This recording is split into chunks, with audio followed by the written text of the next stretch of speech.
Bismillahirrahmanirrahim. Assalamualaikum warahmatullahi wabarakatuh. Salam sejahtera untuk kita semua. Om Swastiastu, Namo Buddhaya, salam kebajikan dan salam sehat. Perkenalkan, nama saya Ari Wiryadinata, merupakan dosen pada bagian Hukum Tata Negara, Fakultas Hukum Universitas Bengkulu. Pada kesempatan kali ini, saya akan menyampaikan pernyataan diri dosen unjuk kerja Tridharma Perguruan Tinggi. Adapun mata kuliah yang saya pilih yaitu mata kuliah Hukum Tata Negara yang merupakan mata kuliah wajib bagi seluruh mahasiswa Fakultas Hukum Universitas Bengkulu. Mata kuliah ini berbobot 3 SKS dengan kode mata kuliah HNB 109. Adapun metode pembelajaran yang digunakan dalam mata kuliah ini adalah mata kuliah dengan metode pemecahan kasus atau case method dan juga metode pembelajaran kelompok berbasis proyek atau team based project. Mata kuliah Hukum Tata Negara adalah mata kuliah yang mendeskripsikan secara yuridis dan argumentatif serta konseptual berkaitan dengan pengertian dan istilah hukum tata negara, sistematika hukum tata negara, pendekatan dalam pembelajaran ilmu hukum tata negara, sumber-sumber hukum tata negara, konstitusi, sistem pemerintahan, organ dan kelembagaan negara, pemilu, kewarganegaraan. Dan adapun yang menjadi capaian yang ingin dicapai bagi mahasiswa yang mengambil mata kuliah ini adalah mampu berkontribusi dalam peningkatan mutu kehidupan bermasyarakat, berbangsa dan bernegara, serta ikut serta dalam memajukan peradaban berdasarkan Pancasila. Kedua, mahasiswa mampu menunjukkan sikap bertanggung jawab atas pekerjaan di bidang keahlian secara mandiri, serta mampu menguasai dan mengaplikasikan serta memanfaatkan ilmu pengetahuan dan teknologi pada bidang hukum dalam penyelesaian masalah-masalah hukum ketatanegaraan kontemporer, serta beradaptasi terhadap situasi yang dihadapi pada saat ini dan masa yang akan datang, dan juga mampu menelaah dan menafsir sejarah, latar belakang dan ruang lingkup hukum tata negara, serta bagaimana hubungan hukum tata negara dengan cabang ilmu hukum lainnya, seperti ilmu negara, hukum administrasi negara, dan juga ilmu politik dan hukum internasional.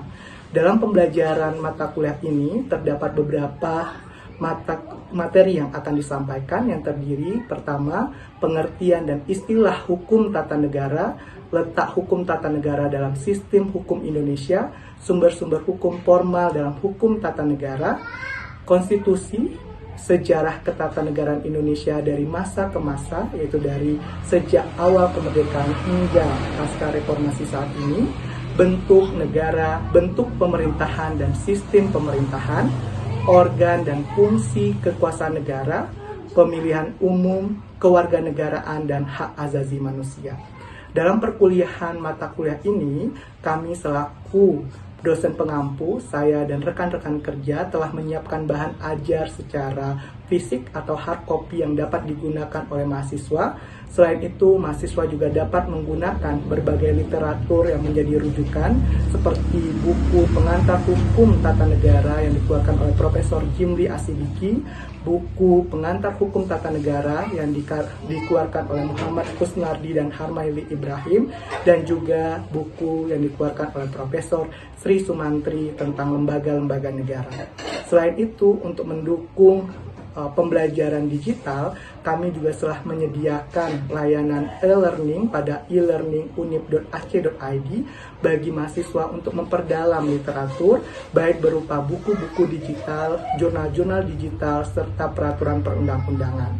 Dalam perkuliahan ini, perkuliahan dilakukan dengan menggunakan metode student center learning, di mana mahasiswa diharapkan keaktifannya dalam ikut serta dalam proses pembelajaran ini, di mana mahasiswa akan diminta untuk berdiskusi dan berpartisipasi aktif dalam setiap sesi dalam pembelajaran. Oleh karena itu, sistem penilaian yang digunakan dalam mata kuliah ini adalah 70% merupakan tugas, di mana tugas-tugas tersebut akan dikumpulkan atau disubmit melalui laman e-learning yang dimiliki oleh FH Unip. Berikutnya, 10% merupakan bobot dari ujian tengah semester dan 20% merupakan bobot dari ujian akhir semester. Pada kesempatan kali ini, saya akan mengajar subtema tentang bentuk negara, bentuk pemerintahan, dan juga sistem pemerintahan, di mana saya membagi 3 bagian dalam perkuliahan saya.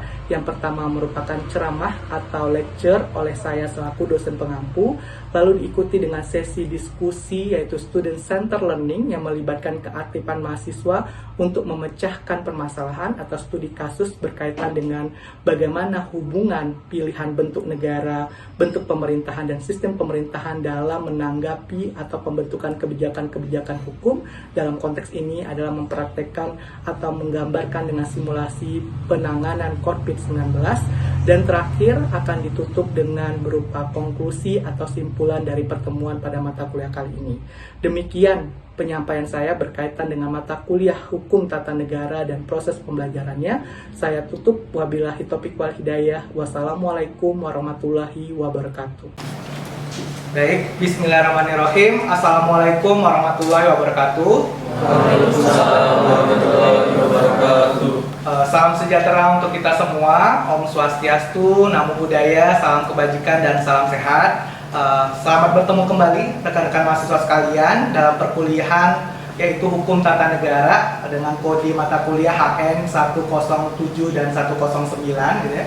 Pada hari ini kita sudah sampai pada pertemuan ke-7, tapi sebelumnya di minggu yang lalu kita sudah membahas tentang azas-azas yang terkandung di dalam Undang-Undang Dasar 1145.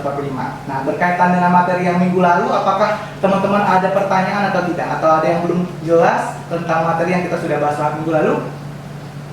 Jelas semuanya? Jelas. Baik, kalau sudah jelas berarti kita bisa melanjutkan ya. Nah, minggu ini materinya cukup menarik juga, di mana kita akan membahas 3 hal dalam pertemuan ke-7 ini, yaitu tentang bentuk negara, bentuk pemerintahan, dan sistem pemerintahan. Ini pelajaran yang sebenarnya berkaitan dengan ilmu negara yang teman-teman sudah dapat pada semester sebelumnya.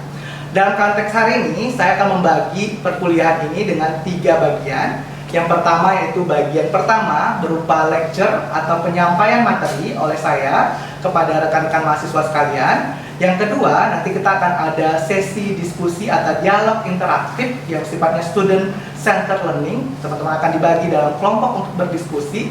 Dan kemudian yang terakhir adalah penutup atau konklusi. Nah, kurang lebih itu alur dari mata kuliah kita pada hari ini.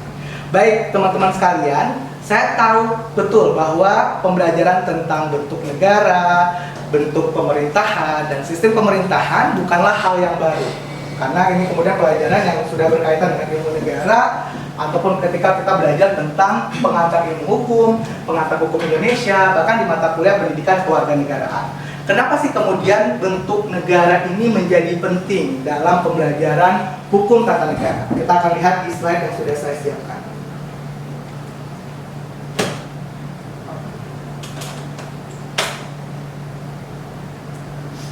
Terlihat slide-nya? Terlihat. Baik. Bentuk negara, bentuk pemerintahan, dan sistem pemerintahan sejatinya akan mempengaruhi praktik ketatanegaraan di suatu negara.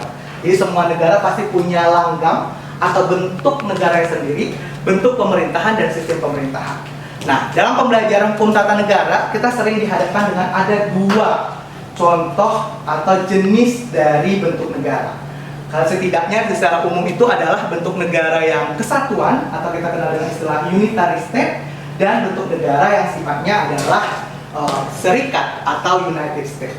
Kedua-dua negara ini punya ciri-ciri yang berbeda-beda. Semisal ya, dalam konteks negara kesatuan, di mana hanya ada satu negara yang punya kedaulatan inti, yang kita sebut dengan pemerintah pusat. Sementara pemerintah daerah itu fungsinya adalah menjalankan dari kewenangan-kewenangan pemerintah pusat, atau kita sebut dengan top down, dari atas ke bawah instruksinya. Sehingga yang punya kewenangan itu sebenarnya adalah pemerintah pusat. Sedangkan dalam konteks negara yang serikat atau negara united, maka sebenarnya kedaulatan itu tidak terdiri tunggal. Jadi dia jamak struktur kedaulatannya, terdiri dari negara-negara bagian gitu ya, yang kemudian negara-negara bagian itu menyerahkan kedaulatannya kepada pemerintah federalnya. Makanya sifatnya adalah bottom up, dari bawah ke atas. Nah, Dua bentuk negara ini sejatinya mempengaruhi tentang tata cara bagaimana pembentukan kebijakan-kebijakan hukum dalam negara-negara tersebut. Nah, kalau kalian lihat tadi dari ciri-ciri tadi ya, ada satu negara yang kemudian di mana strukturnya tunggal, yaitu bentuk negara kesatuan, dan ada strukturnya jamak. Nah, kita kemarin baru-baru ini ya, 2019, 2020, 2021 mengalami konflik. Ya.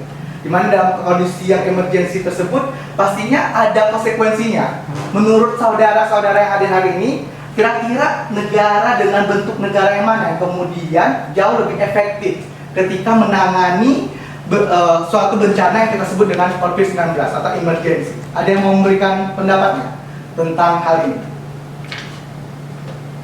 Kurang lebih negara mana nih kalau kemudian ada bentuk negara yang serikat, ada bentuk negara kesatuan, kemudian sistem pengambilan kebijakannya satu itu terpusat, satu lagi tidak terpusat atau terbagi-bagi ke daerah-daerah kecilnya, pemerintah bagiannya, maka mana yang kemudian memberikan ruang untuk lebih efektif? Ada yang mau memberikan pendapat? Ya, boleh, saudara Subir. Izin Pak, saya Subir Maulana, saya ingin menjelaskan bahwa saya kenapa pendapat saya mengenai negara kesatuan, itu aliran dari top ke bottom, itu lebih efektif dalam menangani suatu bencana atau suatu keadaan darurat. Karena pemerintahan pusat punya kewenangan langsung untuk mengatur seluruh daerah-daerahnya.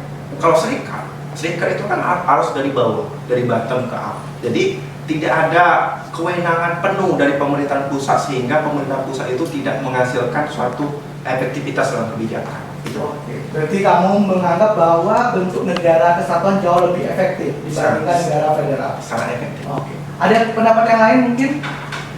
Milda kayaknya tadi mau berbicara. Menurut Milda seperti apa? Apakah negara kesatuan atau negara federal yang jauh lebih baik?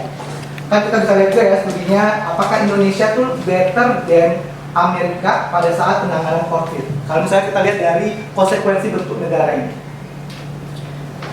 Izin Pak. Nah, jadi kalau menurut Benda sendiri, kalau dari negara serikat atau negara United, itu kan dari bottom ke up. Sebenarnya kita tahu kalau di saat kayak COVID-19 kemarin, itu keadaan daerah-daerah itu bakal berbeda. Jadi ketika setiap negara bagian diberikan kesempatan lebih dahulu untuk memberikan pendapatnya atau memberikan seperti memberitahukan bahwa kondisi negaranya di negara bagian itu membutuhkan hal-hal yang spesifik. Jadi kemudian setelah mengetahui keadaan-keadaan di daerah negara-negara bagian dan baru dibawa ke negara federal, itu terasa akan lebih menjadi efektif karena sesuai dengan kebutuhan setiap negara bagian sendiri. Oke, berarti ada dua pandangan ya. Ada pandangan yang melihat bahwa justru negara federal jauh lebih baik karena kemudian dia tahu kondisi masing-masing daerah beda-beda nih. Kasus COVID-nya bisa jadi di negara A bagian A lebih banyak, di negara B sedikit, sehingga tidak harus menggunakan seluruhnya pembatasan berskala besar. Cukup misalnya social distancing saja. Tapi tadi Zubir bilang bahwa kemudian jauh akan lebih efektif di negara-negara yang kemudian kesatuan karena kemudian komando sistemnya. Nah, kalau kita lihat dalam studinya, ternyata bentuk negara ini mempengaruhi. Jadi tergantung dengan kondisi faktual dari suatu negara tersebut. Kalau negara-negara berkembang seperti Indonesia dan negara-negara lainnya ya, seperti Brazil, India, maka sistem bentuk negara kesatuan jauh akan lebih efektif dalam menangani COVID-19 atau ancaman bahaya masif tadi. Karena sifatnya dia membutuhkan regulasi yang pasti dan terkomando atau terkonsentrasi. Tapi berbeda dengan negara-negara yang maju. Negara-negara maju, karena kemudian dia memiliki kemajuan teknologi yang berbeda, dan kemudian itu bisa membantu untuk menganalisis lebih baik, karena kemudian kemampuan ekonominya tadi, maka pilihan menjadi negara serikat juga jauh lebih baik. Jadi ini case by case kalau kita lihat. Jadi kita nggak bisa kemudian mengkultus bahwa kesatuan itu baik atau kemudian serikat itu baik. Dia lihat dalam kondisi apa kemudian bentuk negara ini. Sehingga apa yang mau saya sampaikan dalam materi bentuk negara ini adalah bahwa kita lihat bahwa bentuk negara itu bukan masalah kesatuan dan serikat saja, tapi bagaimana konsekuensi atau implikasi dari pilihan bentuk negara tersebut dalam pelaksanaan atau praktik ketatanegaraan atau bagaimana sistem pemerintahan atau kenegaraan itu berjalan. Jadi itu ada konsekuensinya. Dia tidak semata-mata kesatuan atau serikat itu adalah sebuah pilihan antara makan burger dan makan spaghetti. Tapi apa yang dibutuhkan? Negara ini apakah cocok dengan bentuk negara kesatuan atau negara federal? Nah, saya akan lanjutkan. yaitu berkaitan dengan dalam sejarahnya. Kalau kita lihat Indonesia dari sejak berdiri ya tahun 1945 hingga sekarang, kita itu pernah mempraktikkan kedua-dua bentuk negara ini. Jadi kita pernah menjadi negara yang kesatuan, tapi kita juga pernah menjadi negara yang serikat. Dimana kemudian di masa awal kita ada negara kesatuan, tapi di masa konstitusi RIS tahun 1949 kita menganut sistem bentuk negara, yaitu negara serikat. Lalu kembali lagi kepada negara kesatuan hingga saat ini. Bahkan dipakemkan ya, dalam pasal 1 ayat 1 itu dikatakan bahwa negara Indonesia adalah negara yang kesatuan yang berbentuk republik. Dan pasal 37 bilang untuk bentuk negara ini tidak dapat dirubah. Jadi untuk mempatenkannya. Nah, sekarang kita akan masuk pada sesi diskusi. Saya akan membagi dua kelompok besar ya. Layer 1, 2, dan 3 ini adalah satu tim. Layer berikutnya 4, 5, 6 adalah satu tim untuk membahas. Kurang lebih kalau ada dua bentuk negara tadi, maka bagi yang tetap ingin bertahan dengan bentuk kesatuan. Kita dengar dari yang kelompok yang setuju federal dulu. Boleh teman-teman yang dari belakang siapa? Oh, oke, Milda akan jadi bicara ini ya. Juru bicara, silakan. Izin sebelumnya teman-teman. Jadi kami dari kelompok yang mendukung kenapa kemudian bentuk negara serikat atau United akan lebih cocok untuk negara Indonesia adalah kita berdasarkan dari pengertian atau dari bentuk negara serikat itu sendiri.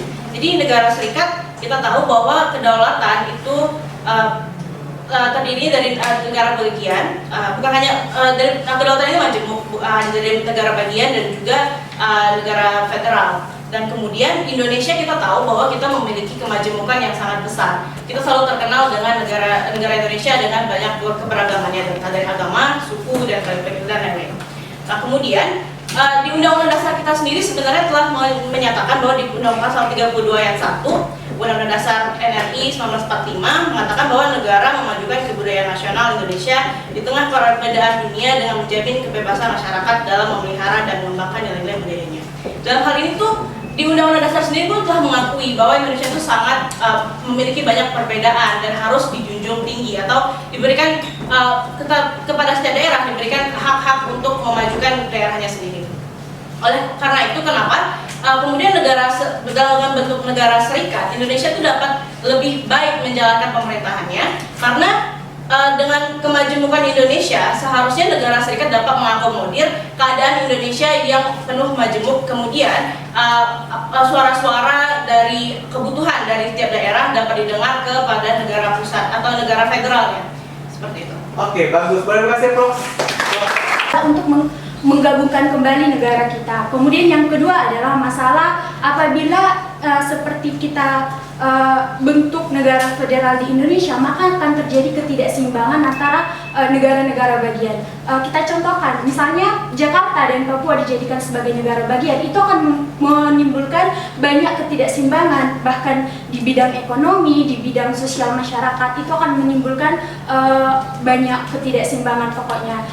Ketiga itu masalah kemajemukan. Kita tahu sendiri bahwa kita mempunyai dasar negara itu adalah Bhinneka Tunggal Ika, yang dimana artinya meskipun kita berbeda-beda tetapi kita tetap satu untuk masalah kemajemukan. Kemudian yang terakhir adalah sumber daya manusia kita yang belum siap untuk menjadi negara federal, di mana kalau kita menjalankan negara federal ini kita membutuhkan banyak pemimpin-pemimpin negara bagian untuk melaksanakan itu, sedangkan kita tahu sendiri kita belum siap untuk menjadi negara federal. Seperti itu Pak dari kami. Oke, boleh dikasih aplaus juga.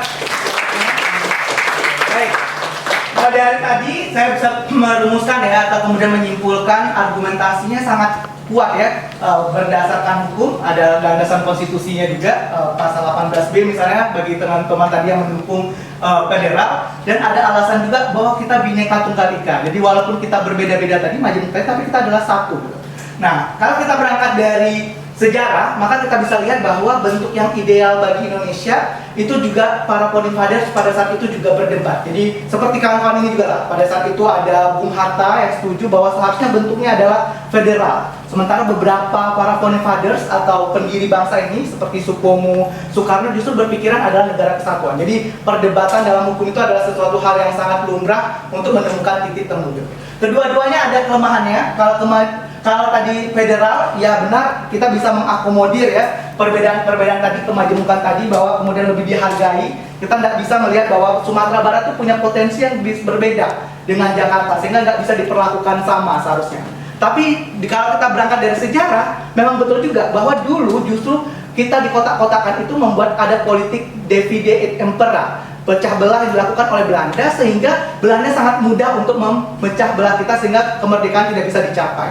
Sehingga oleh karena itulah kenapa kemudian pada hari ini kita sepakat bahwa bentuk yang ideal bagi kita adalah negara kesatuan. Dan itu dikukuhkan dalam pasal 1 ayat 1 Undang-Undang Dasar 1945 bahwa negara Indonesia adalah negara kesatuan yang berbentuk republik.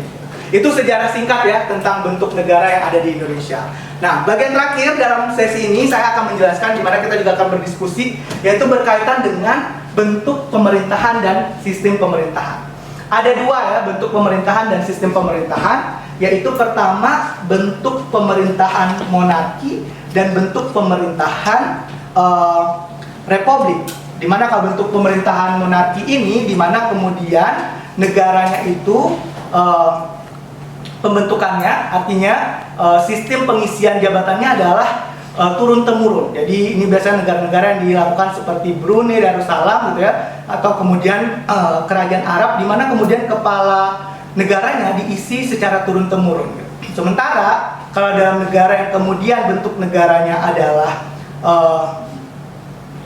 republik, maka kemudian dia melaksanakan atau kemudian pengisian jabatannya melalui proses demokrasi atau pemilu. Nah, kita bisa lihat di slide berikut ini. Saya coba buka dulu. Ini tadi bentuk negara serikat, sebagaimana yang kita jelaskan. Sekarang kita berada di bentuk pemerintahan. Oh, ini masih yang negara serikat ya. Ini yang this one, right?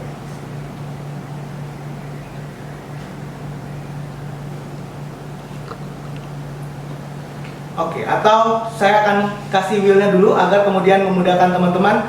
Nah, kita akan mendiskusikan di mana kemudian dari bentuk tadi, bentuk pemerintahan tadi kan saya bilang ada dua, monarki dan juga republik, serta sistem pemerintahannya yaitu sistem pemerintahan presidensial dan parlementer. Nah, saya akan membagi, teman-teman mungkin boleh berhitung ya secara cepat, nanti yang nomor ganjil itu akan mengerjakan yang apa. Nanti setelah ini kita akan dengarkan argumentasi teman-teman. Apa ciri-ciri? Jadi ini kita bicara ciri-ciri dulu. Ciri-ciri republik, ciri-ciri monarki, ciri-ciri sistem pemerintahan presidensial, dan ciri-ciri sistem pemerintahan parlementer. Mungkin boleh dari Farid, kepala ular ya, sampai ke bawah. Ya. 1, 2, 3, 4, 5, 7, 8, Ya. 10, 11, 12, 13, 14, 15, 16, 17. 18. Oke, 18 ya. Kalau dia nomor ganjil, maka kalian akan dapat ini. Saya akan ambil di wheel.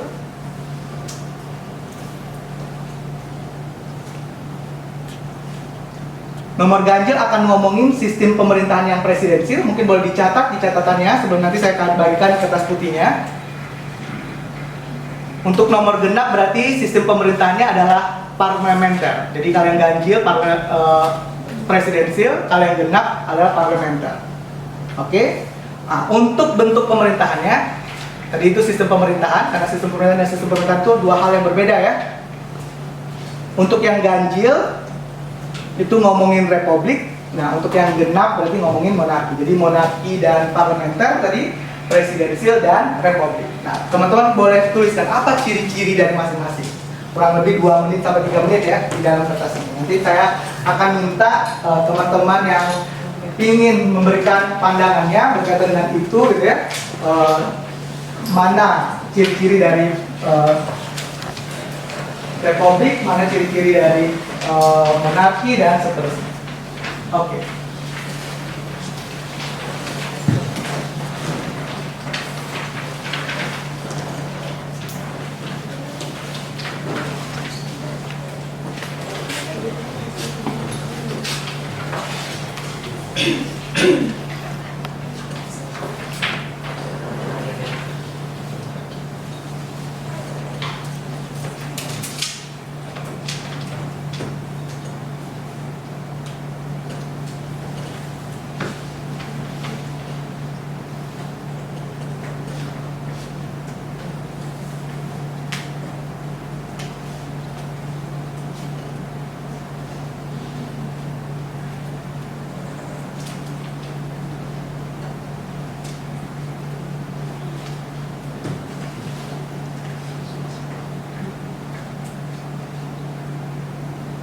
Oke, waktunya tinggal 1 menit lagi.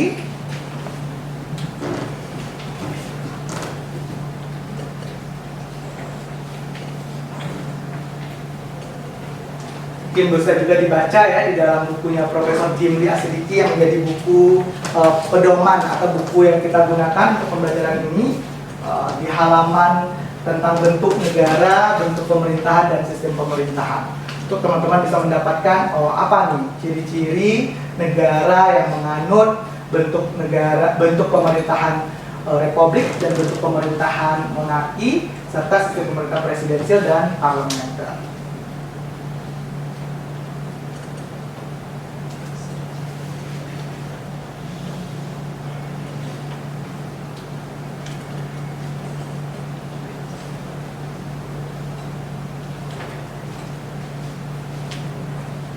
Baik, waktunya tinggal 30 detik lagi.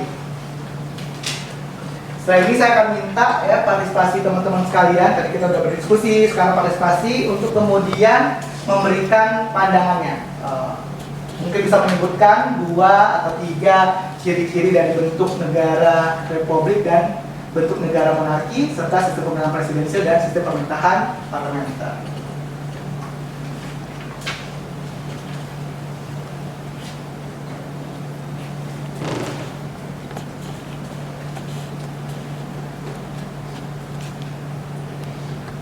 Oke, waktunya habis.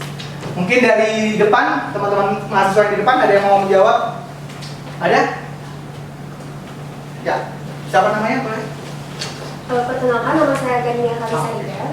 Saya akan menjawab 3 ciri dari sistem pemerintahan presidensial. 1, kepala negara dan pemerintah itu digabung.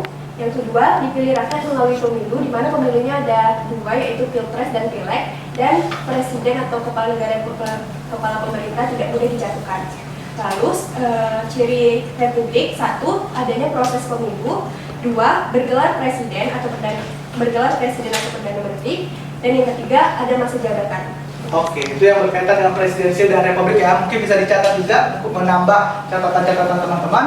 Dan yang terakhir, boleh perwakilan dari yang bentuk pemerintahan dan bentuk sistem pemerintahannya yang kebalikannya, yaitu monarki dan juga parlementer. Ada? Mau coba jawab? Ada lagi? Ada? Ya, boleh. Ya, pakai kacamata. Izin Pak, untuk sistem pemerintahan yang parlementer itu yang pertama keterpisahan antara kepala negara dan kepala pemerintahan, yang mana kepala negara yang pegang oleh kekuasaan raja, yaitu kepala pemerintahan yang pegang oleh perdana menteri. Terus tidak adanya sistem pemilu, eksekutif menentukan legislatif karena keterbatasan antara kekuasaan yang dipegang penuh oleh kekuasaan perdana menteri dan hak prerogatif seorang perdana menteri. Nah, itulah yang menyebabkan bahwasanya sistem parlemen bagi saya sangat kurang diminati di Indonesia. Oke, karena kurang stabil ya. Baik, saya rasa jawaban-jawaban tadi cukup mewakili ya. Saya yakin ini teman-teman pastinya sudah membaca bukunya Pak Jim Lee sebagai bagian dari bahan ajar yang digunakan. Jadi hari ini kesimpulannya kita sudah belajar ada bentuk negara kesatuan dan federal atau serikat, ada bentuk pemerintahan yaitu monarki dan juga republik, dan ada sistem pemerintahan yaitu presidensial dan parlementer dengan masing-masing ciri-cirinya. Nah, ini akan menjadi akhir dari perkuliahan kita pada hari ini. Tugasnya nanti teman-teman bisa melengkapi ciri-ciri masing-masing tadi dan melihat dalam konteks Indonesia sejarah ketatanegaraan kita, apakah kita pernah berubah-ubah berkaitan dengan bentuk negara, bentuk pemerintahan, dan sistem pemerintah. Dan itu akan menjadi evaluasi kita nanti di minggu depan sebelum kita masuk kepada subbab yang baru, itu tentang kelembagaan negara. Jadi jangan lupa bukunya dibaca agar kemudian bisa mengikuti perkembangan diskusi dan debat tematik yang akan dilakukan di kelas kita. Saya rasa demikian pertemuan kita hari ini. Saya tutup. Wabillahi taufiq wal hidayah. Wassalamualaikum warahmatullahi wabarakatuh. Waalaikumsalam.